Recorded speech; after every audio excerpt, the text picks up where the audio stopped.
anaingia kwenye tendo, lakini sekunde 3 anamaliza. Sekunde 3? Yani akaile dakika 3 mpaka 5 tuzoziongea mara ya kwanza. Kuna kitu kinaitwa selective dysfunction. Akiwa na mke wake nyumbani anapata changamoto, akiwa na mchepuko nje yuko vizuri kabisa. Hiyo iko yes. Actually unavomkaa mgonjwa kwenye shida hiyo, unamwambia hii issue iko nyumbani tu, nje uko vizuri au ni kote? Anakuambia nje unakuwa vizuri, ndio cha ajabu, lakini nyumbani napata shida. Dr. Nisi, kama jiendelea hapo.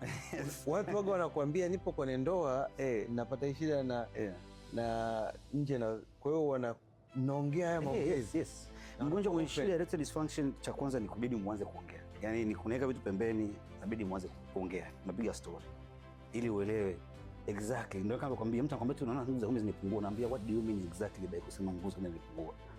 Sababu kila mtu anaidefine, anaichukua kama hivyo, anatumia jina hilo, lakini kuna vitu ndani tofauti.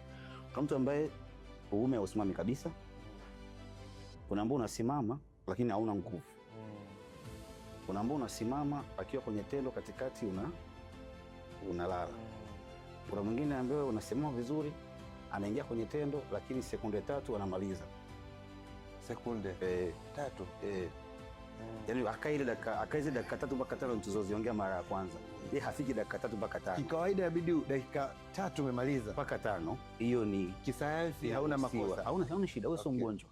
Sasa unamtell you, kuna mtu saa akifanya akiona zile adult films ambao ni episode ni karibu lisaa lizima.